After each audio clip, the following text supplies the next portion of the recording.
तो हमने कल सिलेबस वगैरह देख लिया था। अब हम सिंपली रीजनिंग से स्टार्ट करेंगे, फिर इसके बाद मैथ्स का कंपोनेंट स्टार्ट करते हैं। ठीक है, हमने रीजनिंग में बात की थी कि हम एनालिटिकल रीजनिंग से स्टार्ट करेंगे। हम सबसे पहला जो टॉपिक पढ़ेंगे वो है कैलेंडर।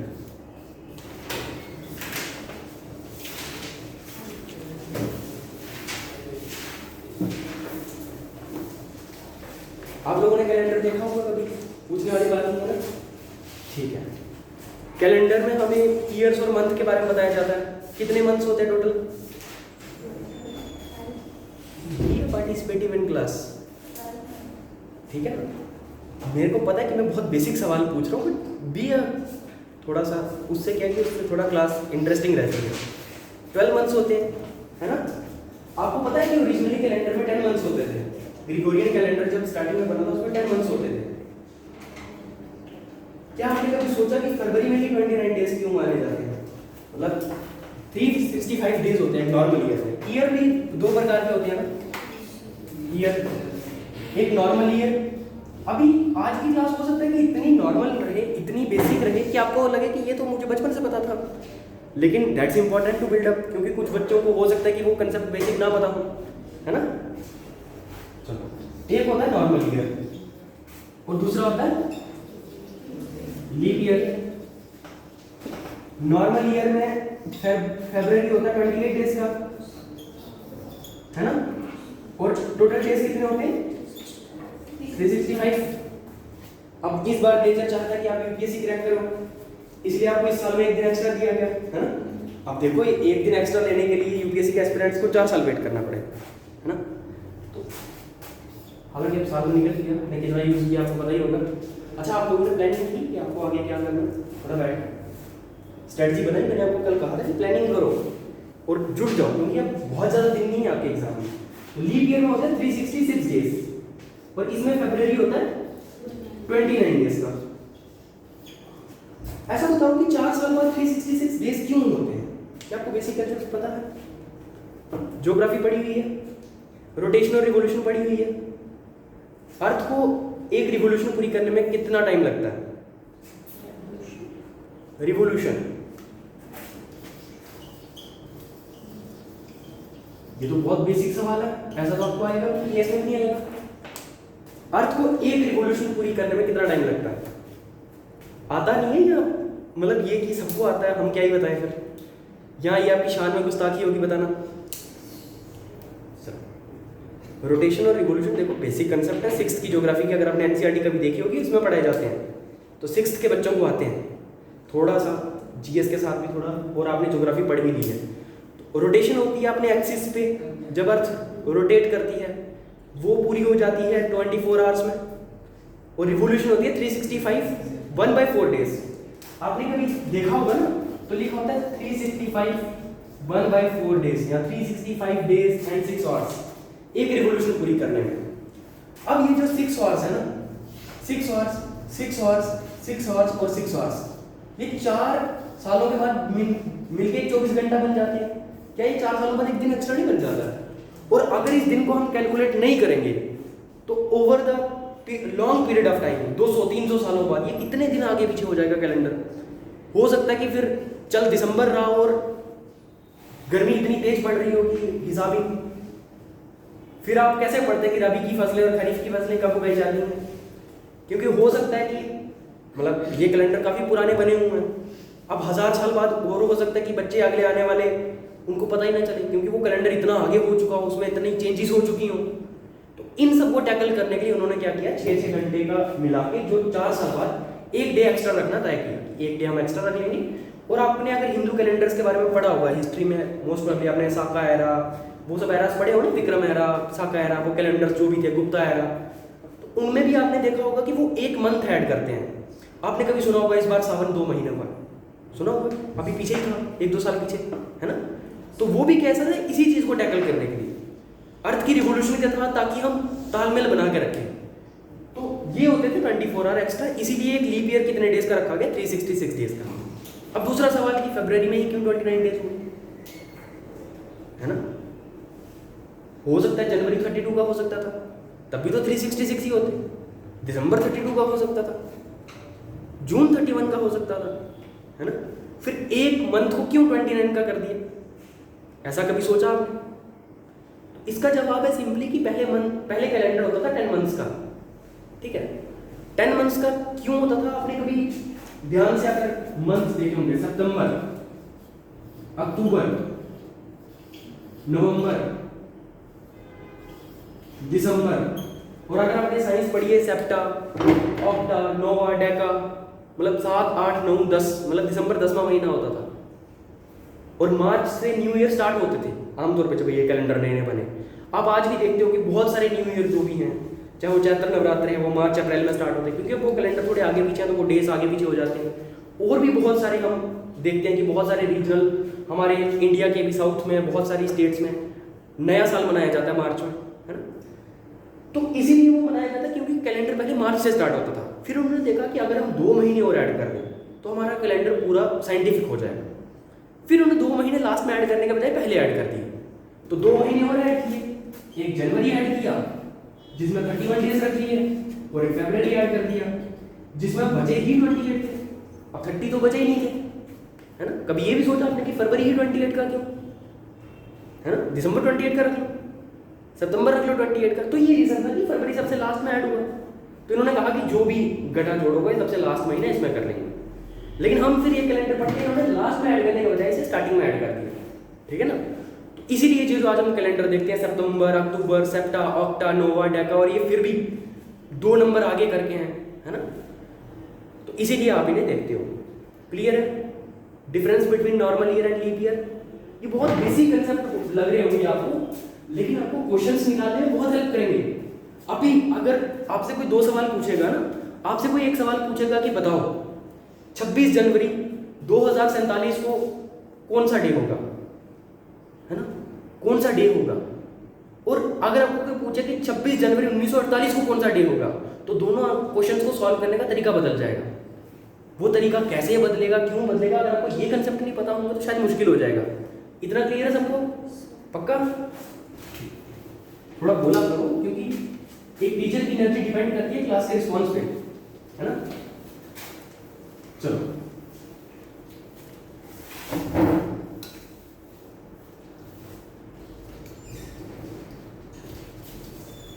अब हमें कैलेंडर के कुछ बेसिक कंसेप्ट पढ़ते हैं। फिर आपने देखा कि कैलेंडर को हम एक ईयर को हम डिवाइड करते हैं मंथ्स में, है ना। मंथ्स में डिवाइड करते हैं। कितने मंथ्स हैं आते हैं?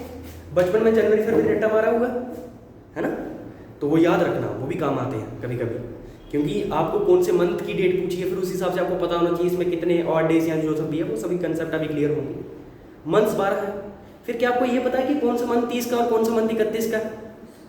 अगर बचपन सामान्य गुजरा होगा, जनवरी, फरवरी, मार्च, अप्रैल, है ना, और भी बहुत सारे तरीके सबने बनाए हुए, लेकिन कॉमन सेंस की बात है, याद तो होना ही चाहिए। अगर आप यूपीएससी की तैयारी कर रहे हो और आपको ऐसा लगता है कि सितंबर तो 31 दिनों का होता है ना। आमतौर पे मुझे जब कोई इंसान पूछता है ना, मेरे को उसे मना करने का सबसे बेस्ट तरीका मिलता है कि सितंबर 31 को देख लेंगे। कुछ लोग मान जाते हैं, है ना, क्योंकि वो कॉमन सेंस का यूज़ कम करते हैं, उनको लगता है ठीक है सितंबर 31 को हो जाएगा। जैसे अगर आप लोग बोलो कि आपका सीसेट का सिलेबस जल्दी कब खत्म हो जाएगा, सितंबर 31, है ना। तो डेज का आपको पता होना चाहिए कि कौन सा मंथ कौन से डेज का है। फिर मंथ को भी हम डिवाइड करते हैं वीक्स में, है ना, वीक्स में। एक वीक में कितने डेज होते हैं? 7 डेज, ठीक है। अब हमारा कंसेप्ट, पहला कंसेप्ट आता है इस चैप्टर का, वो है कंसेप्ट ऑफ ऑड डेज।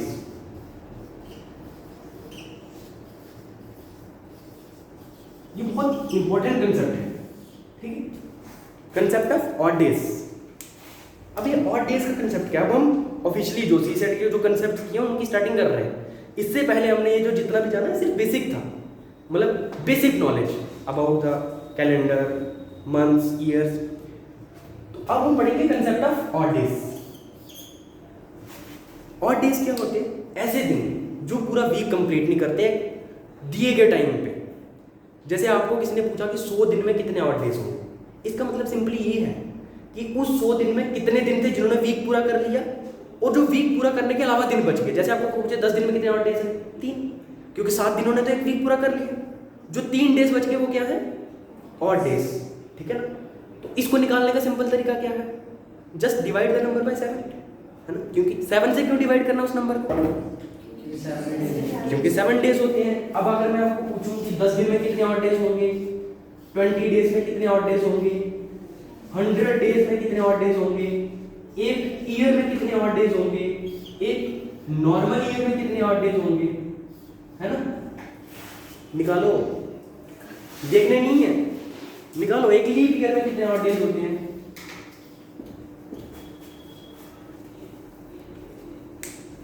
जल्दी देखो ताकि आपको पता चले कि आपको क्या कंसेप्ट समझ आया है कि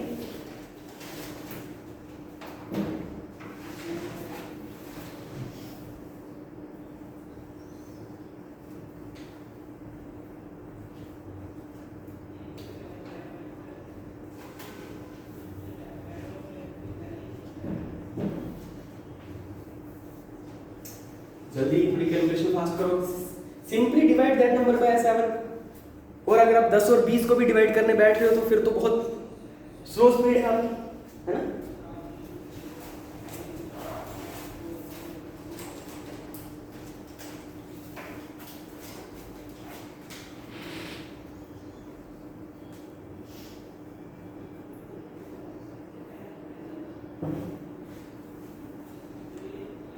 कर लिए सॉल्व?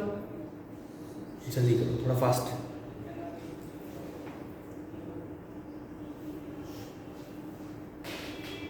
इसीलिए मैंने आपको कहा था कि टेबल थोड़ा पढ़ के आना, है ना?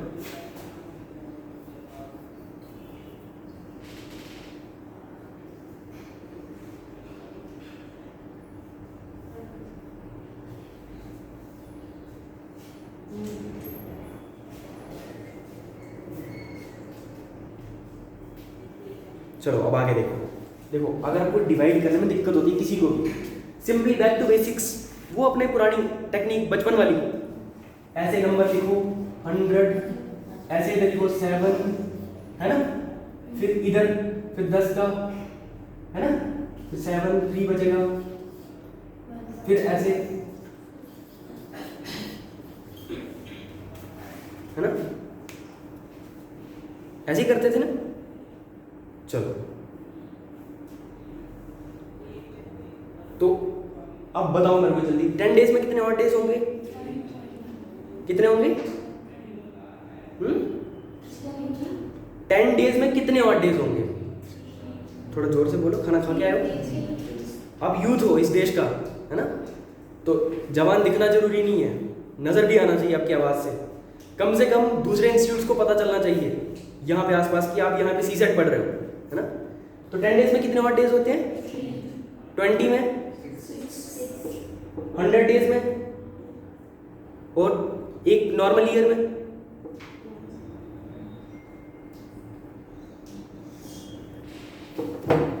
ऐसे कर लो 365। ये पता नहीं नॉर्मल ईयर में 365 डेज होते हैं, अभी जस्ट बताया थोड़ी देर पहले। इसको ऐसे कर लो 7 5 35, है ना? 1 बचा 14, 1। ये कैलकुलेशन कितनी, मतलब कितना ही ज़्यादा टाइम लगेगा, ये कैलकुलेशन भी सिखाएंगे अभी। इसके बाद हम मैथ का बेसिक स्टार्ट करेंगे, ये सब भी सिखाएंगे आपको। तब तक बस ऐसे, जिसको नहीं समझ आ रहा है ये कैसे करते हैं डिवाइड, वो बस समझ लो कि कुछ होता है, कुछ जादू होता है जिससे हमें पता चल जाता है, ठीक है ना? बाकी अब आप ग्रेजुएशन कर चुके हो सब, तो इतना तो एक्सपेक्ट कर ही सकते हैं आपसे। और ऐसे ही लीप ईयर में अब फिर अगर आप कैलकुलेट करने बैठो तो आर यू स्मार्ट? 365 है, 366 होगा, एक और जुड़ जाएगा, 2 हो जाएंगे। थोड़ा सा खेलो दिमाग से। तो क्या आपको समझ आया कंसेप्ट ऑफ ऑड डेज? कि ऑड डेज क्या होते हैं, समझ आया? कि जो दिन एक हफ्ता पूरा नहीं करते उनको हम बोलते हैं ऑड डेज, ठीक है? फिर मैंने आपको बताया कि ऑड डेज कैसे निकालते हैं, ठीक है? चलो अब इसका लिख लो concept of odd days. Concept of number of odd days. थोड़ा सा मैं आपको थ्योरी पोर्शन लिखवाता रहूंगा ताकि कभी आप कल नोट्स देखो तो आपको समझ आए कि मैं लिखा क्या था, इसका मतलब क्या था। और अगर मैं आपको कोई ना लिखाऊं तो खुद लिख लिया करो, क्योंकि कल जब आप नोट्स देखोगे सिर्फ ये 100 300 इससे समझ नहीं आएगा, आपको मेथड लिखना पड़ेगा ये कैसे करते हैं हम, है ना? और बेस्ट रहता है आप अपनी रीजनल लैंग्वेज में, या जो लैंग्वेज आपको ज़्यादा समझ आती है उसमें लिख लो। जैसे अगर किसी को हिंदी आती है हिंदी में लिख लो, उर्दू आती है उर्दू में लिख लो, ज़्यादा इजी हो जाता है, रिवाइज करने में बहुत इजी हो जाता है। लिखो concept of number of odd days. लिखो those days which does not make a whole week, those days which does not make a whole week during a particular time duration, those days which does not make a whole week during a particular time duration are called odd days,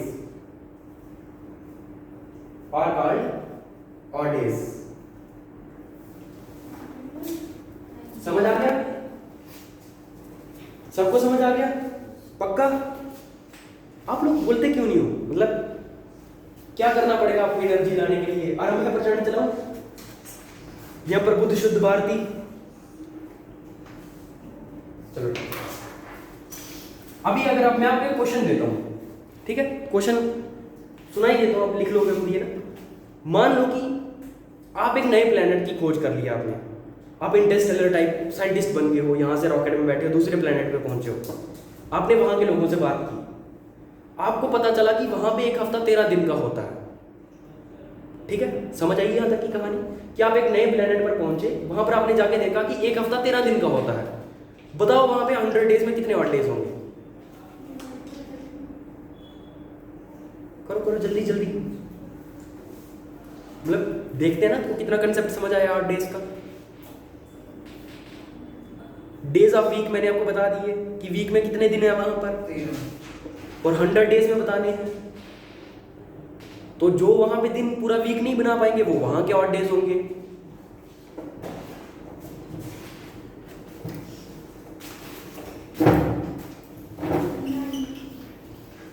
पक्का?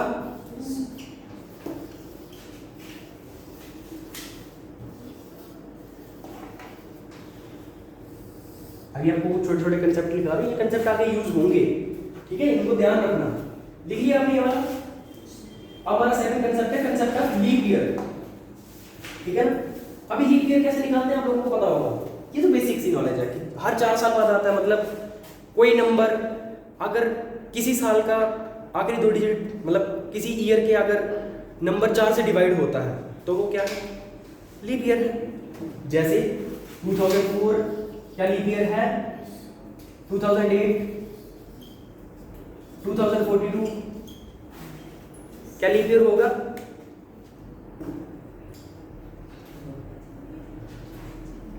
Four का table ध्यान से याद करो।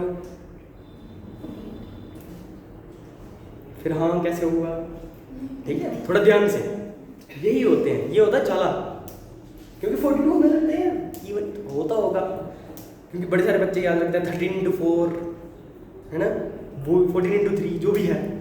चलो तो ये आपको पता है कंसेप्ट कैसे निकालते हैं। फिर कोई सेंचुरी कैसे लीप ईयर होती है वो पता है आपको। जैसे अभी मैं आपको कुछ डिजिट्स देता हूँ, आपको बताना है कि इनमें से कितने ईयर जो है वो लीप ईयर है, ठीक है? आपको बताना है इनमें से कितने दिए गए कितने ईयर्स में से लीप ईयर है।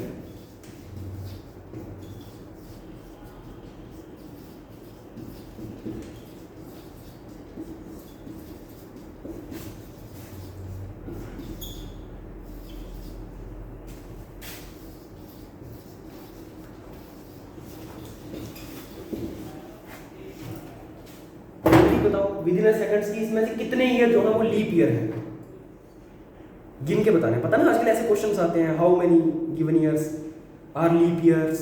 वैसे आपको इतने बेसिक सवाल तो नहीं आएंगे, और अगर आएंगे फिर आप ये गलत करके आओ तो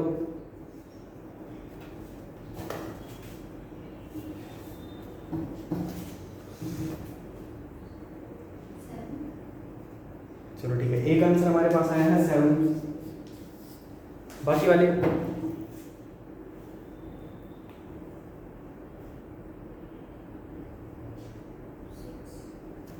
दूसरा आंसर है 6, बाकी वाले 6 और 4 7, ठीक। बाकी जिसने आंसर नहीं दिया वो भी दे सकता है ना, या फिर वही है जो दे उसका भी भला, जो ना दे उसका भी भला, है ना? चलो तो क्या 1956 लीप ईयर है? क्यों? 14 into 4, ठीक है। क्या 1805 है? इसको जो लीप ईयर माने फिर उसको क्या ही कह सकते हैं, है ना, क्योंकि ये तो इवन नंबर है लास्ट वाला, ठीक है, ये भी नहीं है, इसको भी हम हटा देते हैं। क्या 1896 है, ये फर्स्ट हो गया, ये सेकंड, क्या 1900 लीप ईयर है। This is our next component या कंसेप्ट।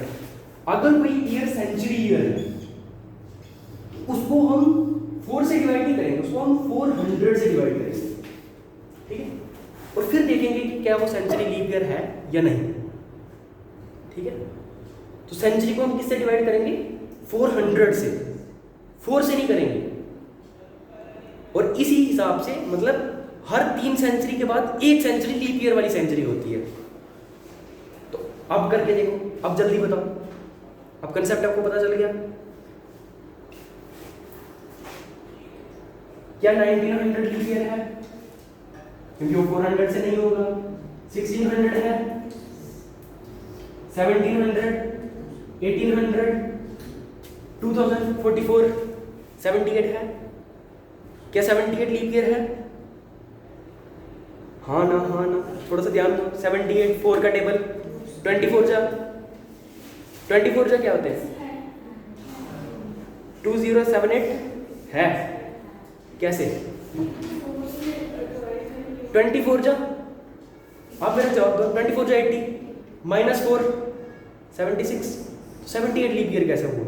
19 4 जा 76, 24 जा 80। इसीलिए मैंने कहा था कि कल टेबल्स लिख के आना, क्योंकि हम गलतियां करते हैं। और अगर आप नहीं भी कर रहे हो फिर भी टेबल्स अगर आप लिख लोगे ना, इसको अपनी ईगो पे नहीं लेना होता, एरोगेंस पे नहीं लेना होता कि यार टेबल्स बचपन के आते हैं, मुझे लिख लिया करो, थोड़ा सा बेसिक देखो। 78 is not a leap year, ठीक है, तो ये भी लीप ईयर नहीं है, तो this is our 4th leap year. तो टोटल कितने लीप ईयर हमारे, इनमें से 4।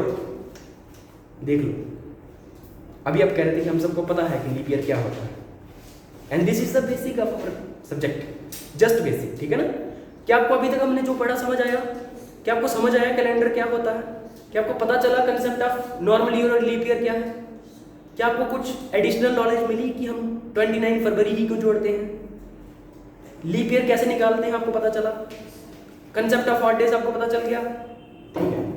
तो अभी इसका भी नोट कर लो थोड़ा, लीप ईयर का अगर आप करना चाहो लिखो concept of leap year. Concept of leap year. If last 2 digit of year, if last 2 digit of, इसको हिंदी में ट्रांसलेट या उर्दू में ट्रांसलेट करना चाहो तो कर लेना अपने फेयर नोट्स में। These are class notes. अभी अगर आप जब एग्जाम दोगे, मान लो आप जब आपका प्री होगा, है ना, नवंबर में, जब आपका आगे यूपीएससी का प्री होगा, तब तक मुझे पता आप कितनी डेली रिवीजन करोगे, है ना, क्योंकि हम भी कभी स्टूडेंट थे, आज भी नहीं है, तो हमें पता है कि रिवीजन हम कितनी ही करते हैं, तो फिर आपको कुछ समझ नहीं आएगा क्लास नोट से। इसीलिए एक एक टॉपिक है जितना पढ़ते जाओ उसको घर जाकर लिखते चलो, एक फेयर नोटबुक और एक छोटी सी नोटबुक, एक छोटी सी डायरी, हैंड पॉकेट, उसमें कंसेप्ट लिखो सिंपली, उसमें प्रैक्टिस क्वेश्चन मत लिखो, सिंपली लिखो जीपीए कैसे निकालना है एक लाइन में, सिंपली लिखो कि ऑड डेज का कंसेप्ट क्या है एक लाइन में, मींस कि कैलेंडर आपका 10 लाइंस में खत्म। ऐसे ही हमारे रीजनिंग के 15 चैप्टर्स हैं, मतलब आपके 150 लाइंस में पूरे रीजनिंग के जो आपके हैंड नोट्स हैं वो आपके पास कंप्लीट रीजनिंग के 150 पेजेस में, 150 लाइंस में, सॉरी, एंड 150 लाइंस कितने पेजेस में आ जाएंगी? 7 से 8 पेज, है ना। तो आपके पास 7 से 8 पेज में पूरी रीजनिंग आप जब लास्ट टाइम रिवाइज करना चाहो, उसे जल्दी से रिवाइज करना चाहो, आप कर सकते हो। और अगर आप चाहो तो उनको चिपका भी सकते हो दीवारों पे, ताकि आपको कंसेप्ट पता चलते रहे। तो ये हैंड बुक छोटी अगर खुद बनाना स्टार्ट कर दो तो ठीक है, नहीं तो अदरवाइज एंड में मैं आपको प्रोवाइड कर दूंगा जब हमारा खत्म होगा, लेकिन उससे पहले ट्राई करो कि खुद से बनाना स्टार्ट कर दो, ठीक है। लिखा if last 2 digit of year divided by 4 then such year is a leap year, divided by 4 then such year is a leap year.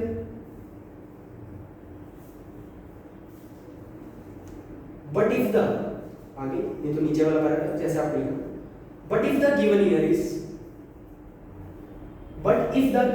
century year, but if the given year is century year, then those centuries are leap year. But if the given year is century year, then those centuries are leap which are perfectly divisible by 400, which are perfectly divided by 400,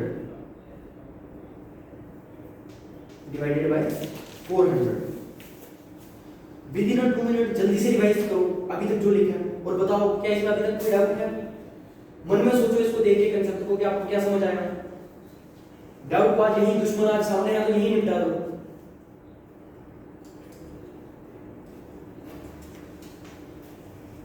जल्दी से you have 2 minutes revise करो जितना लिखा है।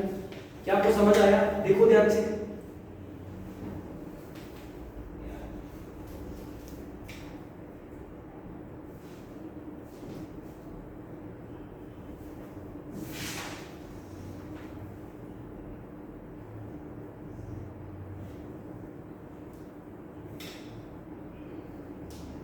देख लिया? थोड़ा जल्दी be quick with revision in class. Clear है सब? कोई डाउट नहीं है? पक्का? ठीक है। अब आपको कुछ मैं एक दो छोटे छोटे ट्रिविया क्वेश्चंस देता हूँ। ऐसे क्वेश्चंस जो साइड एग्जाम या वनडे एग्जाम्स में पूछे जाते हैं। जैसे ये एक दो क्वेश्चन में से वो है जो एसएससी में पूछे गए हैं।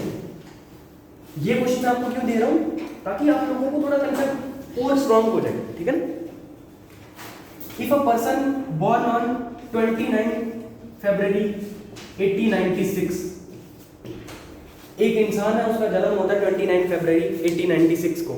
हम बचपन में बहुत सोचा करते थे, अक्सर हमारे साथ वाले फ्रेंड सर्कल में भी, किसी का जन्मदिन अगर 29 फरवरी को हुआ वो तो 4 साल बाद मनाता होगा, है ना? तो बताओ कि अगर किसी का जन्म 29 फरवरी 1896 को हुआ तो वो अपना पहला बर्थडे कब सेलिब्रेट करेगा? और आपको पता है ना, जब जन्म होता हमारा हम तब पहला बर्थडे सेलिब्रेट नहीं करते हैं, जब वापिस वो डेट आती है तब पहला बर्थडे होता है ना? चलो आपको मैं ऑप्शंस भी देता हूँ। ऑप्शन है ईयर पूछा हूँ 1897 बी, 1900 सी, ठीक है, 1904 और डी 2000। ये आपके ऑप्शन है। क्या आपको क्वेश्चन समझ आया? मैंने क्या पूछा समझ आया? तो चलो अब ए किसका आंसर है? बी 4 बच्चों का, और सी डी बाकी वाले नॉट अटेम्प्टेड। व्हाई? हाँ तो फिर देखो, अब वो अगला बर्थडे कब सेलिब्रेट करेगा? जब वापिस 29 फरवरी आएगी। वापिस 29 फरवरी कब आएगी? जब लीप ईयर होगा। Is 1900 a leap year? No, क्योंकि वो 400 से नहीं डिवाइड हो रहा है। Be are very quick with it. 400, 800, 1200, 1600, 2000, 2400, 2800, 3200, इससे आगे का ईयर आपको कोई नहीं पूछेगा। ये जो इतनी सेंचुरीज हैं जो मैंने आपको बताई हैं, सिर्फ यही लीप सेंचुरीज हैं। अब जो बच्चे या जो स्टूडेंट्स 2000 से पहले के पैदा हुए हैं, वो उन्होंने देखो कि एक ऐसी सेंचुरी देखी जो लीप ईयर की सेंचुरी थी। उसे देखने के लिए अब आज के इंसान को 400 साल और जिंदा रहना पड़ेगा, है ना? क्योंकि फिर से 400 साल बाद आएगी। तो सोचो आप कितने लकी हो जो उससे पहले के हैं। ठीक है? क्या आपको कंसेप्ट अब समझ आया थोड़ा? तो ध्यान से, जब भी आप ऐसा लिखते हो तो थोड़ा ध्यान से देखो।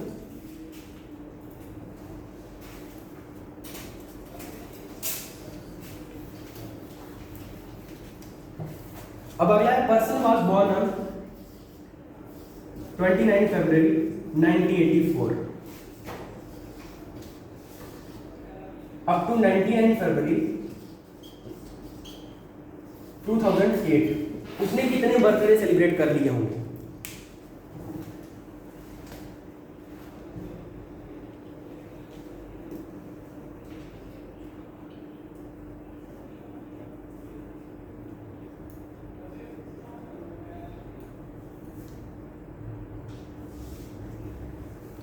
पेन पेपर का यूज कर सकते हो।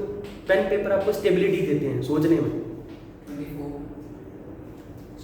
एक आंसर हमारे पास है कि वो उसने 24 बर्थडे सेलिब्रेट कर लिए होंगे। शाबाश। नेक्स्ट,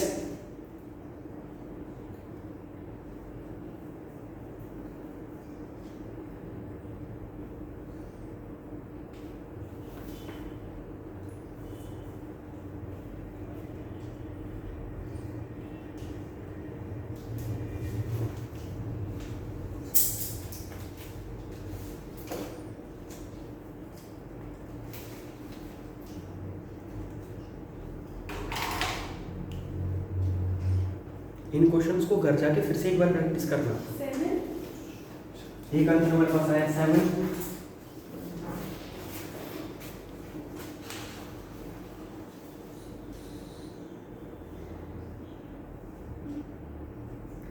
बाकी वाले सर प्लीज आप थोड़ा इधर करके लिखो, मैंने फरवरी 29 देखा ही नहीं। आप उसके आगे हैं।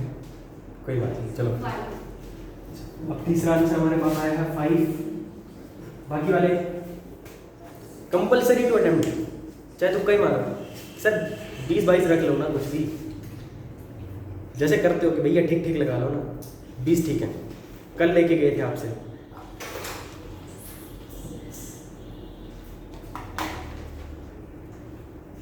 सोचो सोचो, अभी वही कंसेप्ट वापिस से अप्लाई करो और सोचो कि ये क्वेश्चंस यूपीएससी के नहीं है। यूपीएससी ऐसे क्वेश्चंस नहीं पूछती है।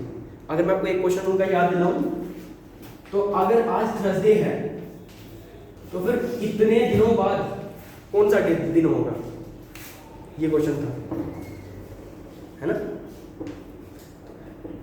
ऐसे क्वेश्चंस करने हैं, these are very basic questions. जल्दी देखो जल्दी। बाकी वाले आपने आंसर निकाला 6, आपने 6, 5, आपने अच्छा 5, पीछे 6, 5 के 6, ठीक है। आपने बता दिया 7 और 24, ठीक है। 5, ठीक है। हमारे पास 4 आंसर आए, 24, 7, 5 और 6। जबकि अभी पढ़ाया जस्ट पहला कंसेप्ट आपको मैंने ये पढ़ाया कि क्या वो इस दिन अपना बर्थडे मनाएगा, पैदा ही तो हुआ है, बोर्न हुआ है। पहला बर्थडे कब मनाएगा, 88 को, 92, 96, 2000 लीप ईयर है 2000 इज अ लीप ईयर, ठीक है ना। फिर 2004 और 2001 कितने होंगे, 1, 2, 3, 4, 5, 6,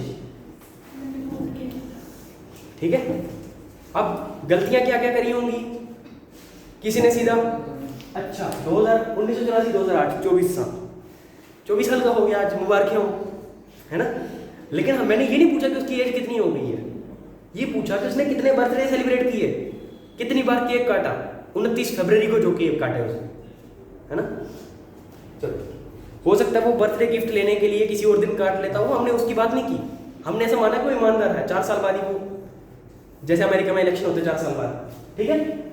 फिर उसने पहली बार 88 में केक काटा, है ना, छोटा सा बच्चा था, नर्सरी पढ़ता होगा। फिर थोड़ा सा और बड़ा हुआ, उसने 92 में सेलिब्रेट किया। फिर 96 में अब वो स्कूल जाने लगा। फिर 2000 में अब वो कॉलेज जाने लगा। फिर 2004 फिर वो यूपीएससी की तैयारी करने लगा, है ना। और फिर अभी उसने लास्ट किया 2008 में, है ना। अभी उसकी क्या हालत है वो चलो नो कमेंट्स, है ना। वो आपने 2004 से देख लिया होगा। तो ये कुछ ट्रिविया क्वेश्चंस आपको ध्यान रखने हैं, कंसेप्ट्स। अभी तक हमने जितना किया, अगर हम उसको बहुत जल्दी से रिवाइज करें, कैलेंडर को हम 2 तरीके के ईयर्स में बांटते हैं, नॉर्मल ईयर और लीप ईयर। नॉर्मल ईयर वो ईयर्स होते हैं जिसमें 365 डेज होते हैं, फरवरी 28 डेज का होता है। लीप ईयर वो ईयर होता है जिसमें फरवरी 29 डेज का होता है और वो ईयर 366 डेज का होता है। फिर हमने देखा कंसेप्ट ऑफ हॉट डेज, एक हफ्ते, एक गिवन नंबर ऑफ डेज में जो हफ्ते पूरा नहीं करते दिन, जो बच जाते हैं पूरा हफ्ता करने से, उनको हम बोलते हैं ऑड डेज। जैसे आमतौर पे सामान्यतः इस पृथ्वी पे सप्ताह 7 दिन का माना जाता है ना। अब ये मत कहना कि नहीं 6 दिन का होता है, एक तो संडे होता है, वो भी सप्ताह में माना जाता है, ठीक है। सप्ताह 7 दिन का माना जाता है, तो हम उसको 7 से डिवाइड कर लेंगे। फिर भी अगर आपको कोई घुमाने की कोशिश करे, है ना, अगर आपको कोई सोचे कि चलो मैं आपसे ज़्यादा तेज बनता हूँ, तो आप उससे एक स्टेप आगे जाके सोचो। अगर किसी ने कह दिया कि वीक 13 डेज का है, गिवन नंबर को 13 से डिवाइड कर दो। अगर किसी ने बोला कि वहाँ पे वीक 100 डेज का होता है, वहाँ पे बच्चों को 100 डेज के बाद छुट्टी होती है, 100 डेज उनको क्लासेस करनी पड़ती हैं, फिर उनका संडे आता है। और फिर कुछ लोग नहाते हैं, है ना, क्योंकि कुछ हमारे साथ तैयारी करने वाले ऐसे होते हैं वो सिर्फ संडे से संडे नहाते हैं, है ना। चलो, क्या आपको कंसेप्ट क्लियर हुआ? फिर हमने देखा लीप ईयर का कंसेप्ट कि सेंचुरी लीप ईयर है कि नहीं, वो हम कैसे पहचानते हैं।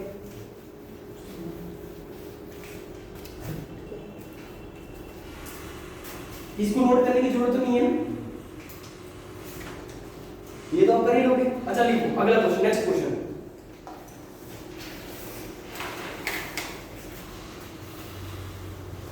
in 100 years.